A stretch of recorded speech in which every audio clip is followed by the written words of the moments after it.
نبی کریم صلی اللہ علیہ وسلم نے فرمایا، اللہ تعالیٰ نے کوئی بیماری ایسی نہیں بنائی جس کا علاج پیدا نہ کیا ہو، یعنی کوئی بیماری بھی لا علاج نہیں۔ تو اس سے کیا پتہ چلتا ہے کہ انسان کو کسی بھی قسم کی کوئی مرض، کوئی بیماری آ گھیرے تو وہ مایوس نہ ہو، پریشان نہ ہو، اور یہ نہ سوچے کہ اس بیماری سے وہ مر ہی جائے گا، کیونکہ بیماری کے بعد عام طور پر انسان اس خوف میں مبتلا ہو جاتا ہے کہ اب وہ کسی کام کے قابل نہیں، اب وہ شاید اس بیماری کے ساتھ دوسروں کا محتاج ہو جائے، یا بالآخر اس کی موت ہی آ جائے۔ موت تو برحق ہے، موت کو تو آنا ہی ہے ایک دن، لیکن ضروری نہیں کہ یہی بیماری موت کا ذریعہ بنے۔ موت تو بیماری کے بغیر بھی آ جاتی۔ اس لیے انسان کو بیماری کے آنے پر سب سے پہلی بات جو کرنی ہے وہ ہے امید کا دامن تھام، اللہ رب العزت کے ساتھ اچھا گمان رکھنا، کیونکہ بیماری انسان کے گناہوں کو دھونے کا ذریعہ بنتی ہے۔ بیماری انسان کے اندر عجز و انکساری پیدا کرتی ہے، بیماری انسان کی اصلاح کا ذریعہ بنتی ہے۔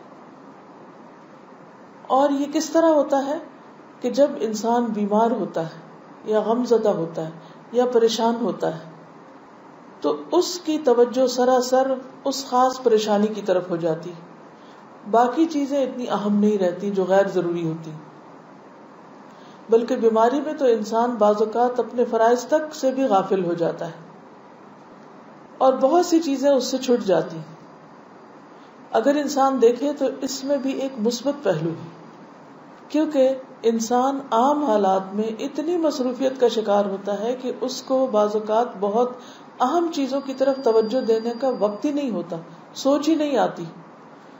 لہٰذا جب اس سے باقی سب چیزیں چھٹ جاتی ہیں اور وہ ایک طرح سے خاموشی اور تنہائی اور جسمانی طور پر کمزوری کا شکار ہوتا ہے تو اس سے بہت سے پردے ہٹتے ہیں، اسے اپنی حقیقت کا پتہ چلتا ہے، اسے اپنی آخرت کے بارے میں سوچ آتی کہ میرا انجام کیا ہوگا، میرے ساتھ کیا معاملہ ہوگا، کل میرا کیا بنے گا جب سب میرا ساتھ چھوڑ جائیں گے، حتیٰ کہ میرا اپنا جسم بھی میرا نہیں رہے گا، کیونکہ قیامت کے دن انسان کا جسم بھی انسان کے خلاف گواہی دے گا۔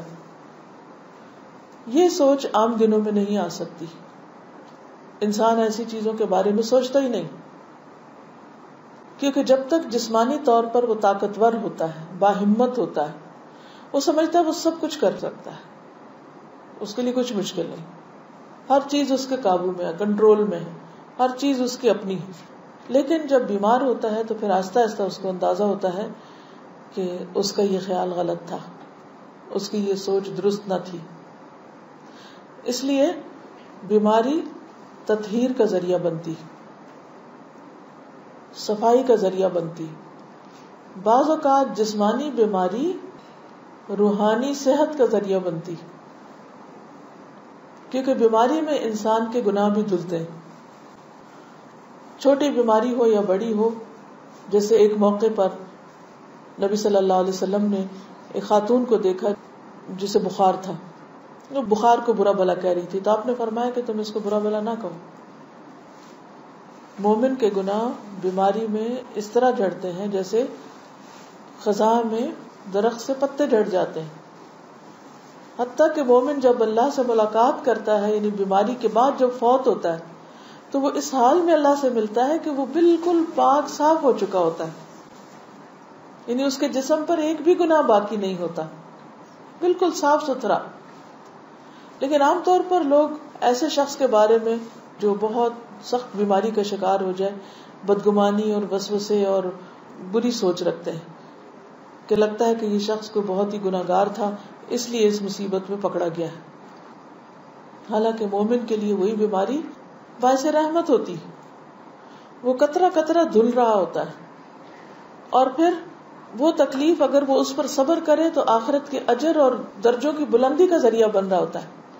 لیکن عموماً انسان اس طرح سوچتا نہیں، شیطان انسان کو مایوس کرنے لگتا ہے، جہاں بیماری انسان کے لیے روحانی صحت کا ذریعہ بنتی ہے، وہاں بیماری شیطان کے وسوسوں کو مزید دعوت دینے کا ذریعہ بھی بنتی ہے، اگر اس کی سوچ مثبت نہ ہو، منفی ہو. اور منفی سوچ کیا ہوتی ہے کہ مجھ پر یہ بیماری کیوں آ گئی، اور اٹس ناٹ فیئر، میرے ساتھ ایسا نہیں ہونا چاہیے، یا بچے کے ساتھ ایسا کیوں ہو گیا. تو بہت سی چیزیں ایسی ہوتی ہیں کہ جو انسان کو اس حد تک پریشان کر دیتی ہیں کہ انسان کے ایمان کے جانے کا بھی اندیشہ ہوتا ہے. تو سب سے پہلی بات تو یہ کہ انسان پر جب کوئی بیماری آئے تو وہ کیا سوچ رکھے کہ اس بیماری کا علاج موجود ہے. پھر وہ اللہ سے دعا کرے اور علاج شروع کرے. بعض لوگ علاج نہیں کرتے، وہ کہتے ہیں کہ اب آ گئی ہے، اب یہ تو زندگی میں ساتھ ہی چلے گی، اس لیے علاج کی ضرورت نہیں. جبکہ علاج کرانا اور علاج کے لیے بھاگ دوڑ کرنا یہ بھی مسنون ہے، یہ بھی اللہ کا حکم ہے. ایک انصاری صحابی سے مروی ہے کہ ایک مرتبہ رسول اللہ صلی اللہ علیہ وسلم ایک شخص کی عیادت کے لیے تشریف لے گئے، بیمار پرسی کے لیے، جو زخمی ہو گیا تھا. نبی صلی اللہ علیہ وسلم نے فرمایا بنو فلاں کے طبیب کو بلا کر اسے دکھاؤ. لوگوں نے اسے بلایا تو وہ آیا. لوگ کہنے لگے یا رسول اللہ صلی اللہ علیہ وسلم کیا علاج اسے کچھ فائدہ دے سکتا ہے؟ یعنی اس کو اتنے زخم آئے ہوئے ہیں، کوئی فائدہ ہے علاج کرانے کا؟ کیونکہ سب سے پہلا وسوسہ شیطان کیا ڈالتا ہے کہ تم ٹھیک نہیں ہونے کا. اور اس طرح وہ سائیکولوجیکل افیکٹ ایسا ہوتا ہے کہ انسان ہمت ہی نہیں کرتا کہ وہ پازیٹیو سوچ سوچے اور وہ اس سے باہر نکلنے کی کوشش کرے. نبی صلی اللہ علیہ وسلم نے فرمایا سبحان اللہ، اللہ نے زمین میں کوئی ایسی بیماری نہیں اتاری جس کی شفا نہ رکھی. یہ الگ بات ہے کہ ہمیں نہ پتا ہو، لیکن شفا موجود ہے اور علاج کرانے کا بھی حکم. انس رضی اللہ عنہ سے مروی ہے کہ رسول اللہ صلی اللہ علیہ وسلم نے فرمایا اللہ نے جب بیماری کو پیدا کیا تو اس کا علاج بھی پیدا کیا، اس لیے علاج کیا کرو. یعنی بیماری بھی اللہ کے اذن سے آتی ہے اور شفا بھی اللہ کے اذن سے ہوتی ہے. دونوں چیزیں اللہ سبحانہ وتعالی ہی کی طرف سے. لہذا ہمیں اگر اللہ کے اذن سے بیماری آئی ہے تو اللہ کے اذن سے شفا کو دعوت دینی چاہیے کہ اللہ تو مجھے شفا دے. دعا بھی کرے اور دوا بھی کرے. اسامہ رضی اللہ عنہ سے مروی ہے کہ ایک مرتبہ نبی صلی اللہ علیہ وسلم نے فرمایا عباد اللہ، اے اللہ کے بندو، علاج کیا کرو، علاج کیا کرو، کیونکہ اللہ تعالیٰ نے کوئی بیماری ایسی نہیں رکھی جس کا علاج نہ رکھا ہو سوائے موت اور بڑھاپے کے. یعنی بڑھاپے کے بعد انسان جوان نہیں ہو سکتا، وہ پہلے والی طاقت نہیں آ سکتی. اور موت تو موت ہے، وہ تو آنی ہی ہے، چاہے کوئی صحت مند ہو یا بیمار ہو. لیکن چاہے بڑھاپا ہو، چاہے مرض الموت ہی کیوں نہ ہو، لیکن اس میں بھی انسان کو ہمت نہیں ہارنی چاہیے، امید کا دامن نہیں چھوڑنا چاہیے. اور کہتے ہیں نا کہ ڈوبتے کو تنکے کا سہارا، اگر تنکے کا سہارا بھی ملے تو بھی لے انسان. تنکے کو بھی نہ جانے دے کہ تنکا مجھے کیا بچائے گا. نہیں، بچانا تو اللہ نے ہے. کوئی پتہ نہیں کہ کس چیز میں اللہ تعالیٰ کیا قدرت رکھ دے، کیا طاقت رکھ دے. اب مثال کے طور پر جتنی بھی چیزیں ہیں ان کے اندر جو خاصیت رکھی ہے وہ کس نے رکھی؟ مثلا کھجور، اللہ نے بہترین غذا پیدا کی اور اس کے اندر شفا بھی اللہ نے ڈالی. اب جس رب نے ذائقہ اس کے اندر ڈالا ہے، خوشبو، اس کی شکل، اس کا رنگ، اسی رب نے اس کے اندر شفا کی تاثیر ڈالی. وہ رب چاہے تو کسی بھی چیز کے اندر ہمارے لیے شفا کی تاثیر رکھ سکتا ہے. تو شفا دینا اللہ کا کام ہوتا ہے، بندوں کا نہیں ہے. ایون اگر آپ ڈاکٹر کے پاس بھی جائیں تو اس کے دل میں بھی اللہ ہی ڈالے گا تو صحیح دوا آپ کے لیے تجویز کرے گا.